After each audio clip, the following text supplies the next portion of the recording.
না, এসএসসি যোগ্যদের যে তালিকা সেই তালিকা প্রকাশ করলো না।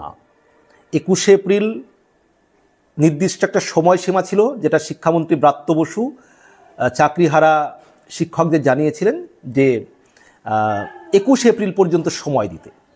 21 এপ্রিল চলে গিয়েছে, 22 এপ্রিল চলে গিয়েছে, এখন আমি ভিডিওটি করছি 23 এপ্রিল দুপুরবেলা। তখন পর্যন্ত কিন্তু শিক্ষামন্ত্রী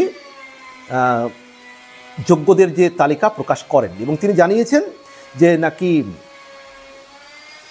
আইনি পরামর্শ নিয়ে প্রকাশ করব বলেছিলেন, কিন্তু এখন তারা বলছেন যে সুপ্রিম কোর্টের রায়ে এ ধরনের প্যানেল প্রকাশের বা যোগ্যদের তালিকা প্রকাশের কোনো কথা নেই, তাই প্রকাশ করবেন না। বা আবার এমন কথাও বলছেন যে আইনজীবীদের পরামর্শ নিয়েছেন তারা, এই ধরনের প্যানেল প্রকাশের ক্ষেত্রে এখন প্রকাশ করার কোনো প্রয়োজন নেই। মানে বিভিন্ন রকম কথা বলছেন ব্রাত্য বসু। তিনি সেদিন তো জানিয়েছিলেন সম্ভবত 11 এপ্রিল চাকরি প্রার্থীদের সঙ্গে মিটিংয়ে যে যোগ্যদের তালিকা 21 এপ্রিল পর্যন্ত সময় নিয়েছিলেন, আইনজীবীদের পরামর্শ নিয়ে প্রকাশ করবেন। কিন্তু এখন তিনি বলছেন যে না, সুপ্রিম কোর্টের এই ধরনের কোনো রায় নেই, নির্দেশ নেই। তাছাড়া রাজ্য সরকার আইনজীবীদের পরামর্শ নিয়েছেন, পরামর্শ নিয়ে তারা মনে করছেন যে এখন এই যোগ্যদের তালিকা প্রকাশ করা যাবে না। তো যাই হোক, এ বিষয়ে এবিপি আনন্দ অনলাইন একটি প্রতিবেদন করেছে, সেই প্রতিবেদন থেকে আমি কিছু জায়গা পড়ব এবং তারপর বিশ্লেষণ আসবো।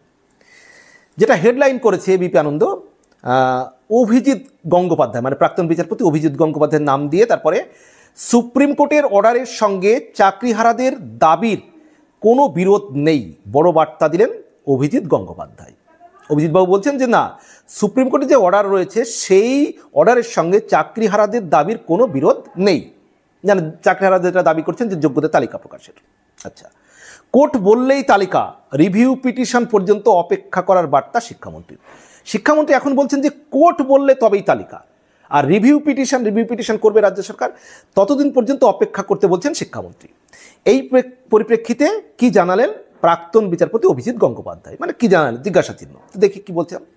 যোগ্যদের তালিকা প্রকাশ করতে না পারলে অযোগ্যদের চাকরি বাতিল করা হোক, তাহলেই চাল থেকে কাকর আলাদা করা যাবে।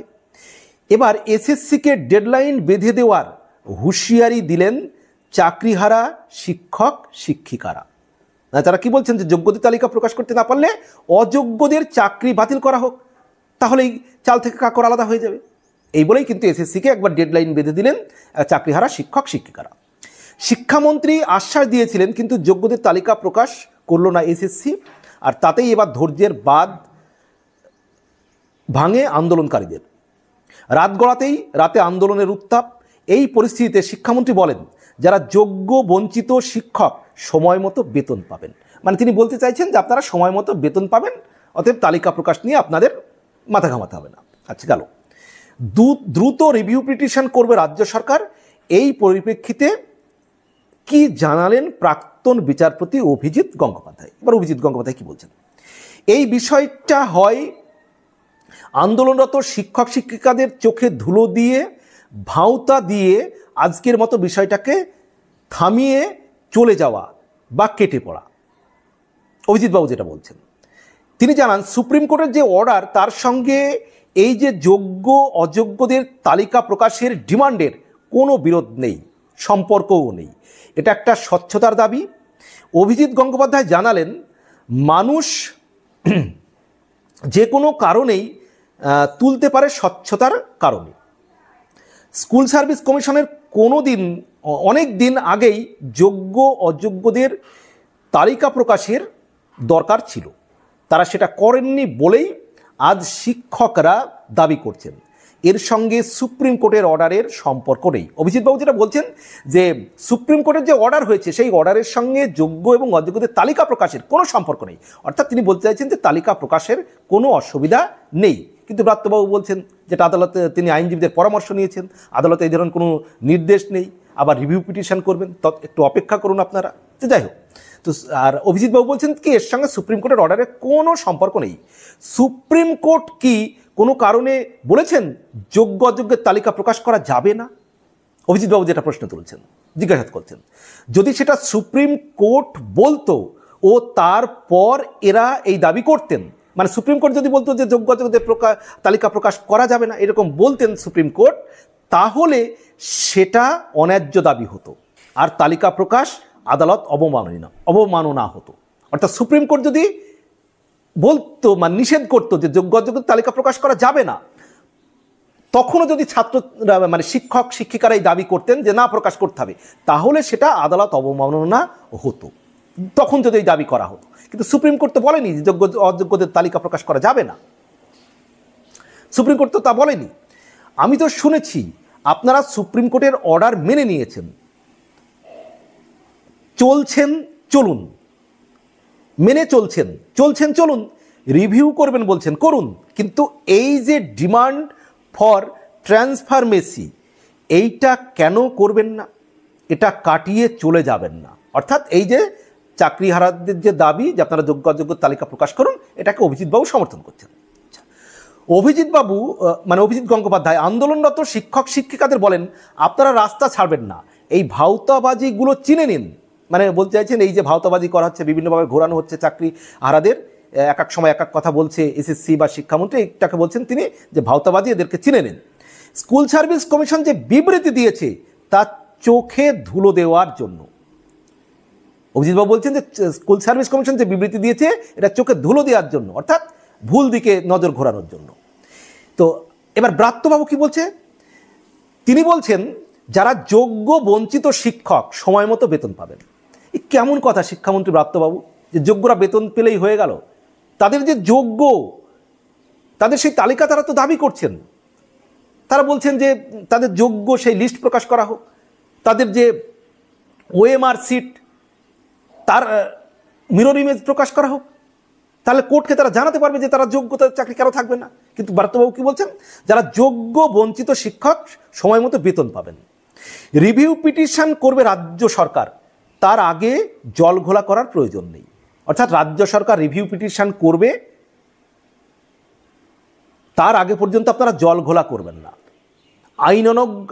আইনজ্ঞদের অনুমতি না মেলাতেই তালিকা প্রকাশ করা হয়নি। অর্থাৎ আইনজীবীদের পরামর্শ নিয়েছেন, ব্রতবাবু যেটা বলছেন যে আইনজ্ঞদের পরামর্শ নিয়েছেন, তাতে অনুমতি না মেলাতেই তালিকা প্রকাশ করা হয়নি। অর্থাৎ আইনজ্ঞরা পরামর্শ দিয়েছেন যে এখন যোগ্যদের তালিকা প্রকাশ করা যাবে না, তাই তিনি প্রকাশ করেন। যাই হোক, সুপ্রিম কোর্ট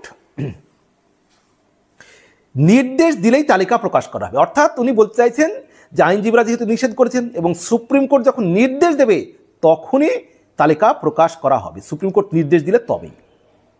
এই কথা বলছেন কে? শিক্ষামন্ত্রী ব্রাত্য বসু। চিন্তা করুন। আচ্ছা, এবার কমিশন কি বলছে? কমিশন বলছে, মানে স্কুল সার্ভিস কমিশন, তারা বলছে সুপ্রিম কোর্টের নির্দেশ মেনে চলবে তারা। এ ব্যাপারে অবস্থান স্পষ্ট করে দেওয়া হয়েছে, মানে সুপ্রিম কোর্টের নির্দেশ মেনে চলবে। তো তাহলে সম্ভবত 11 এপ্রিল যে মিটিং হয়েছিল চাকরি হারাদের শিক্ষকদের সঙ্গে, এসএসসি চেয়ারম্যান এবং শিক্ষামন্ত্রী ব্রাত্য বসুর সঙ্গে, আপনারা তো 2 সপ্তাহ সময় নিয়েছিলেন 21 এপ্রিল পর্যন্ত, যে 21 এপ্রিলের মধ্যে আপনারা যোগ্যদের তালিকা প্রকাশ করবেন আইনজীবীদের পরামর্শ নিয়ে। এমনকি বলেছিলেন যে মিরর ইমেজ সেটাও প্রকাশ করবেন আইনজীবীদের পরামর্শ নিয়ে। এখন পাল্টি খাচ্ছেন কেন?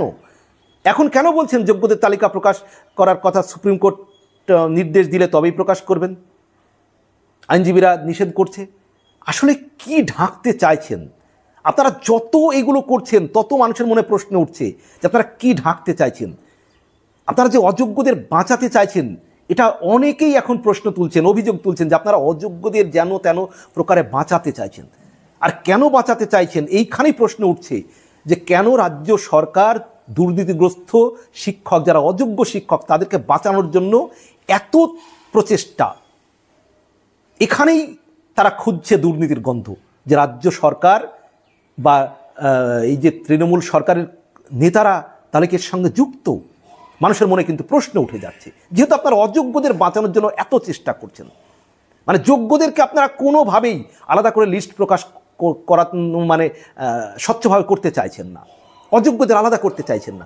এখানেই তো প্রশ্ন উঠছে সাধারণ মানুষের, যে কেন রাজ্য সরকার বা এসএসসি শিক্ষামন্ত্রী বারবার বিভিন্ন সময় বিভিন্ন বক্তব্য দিচ্ছে কিন্তু তারা যোগ্য অযোগ্য তালিকাটা কেন প্রকাশ করতে পারছে না? এখানেই কিন্তু মানুষের প্রশ্ন।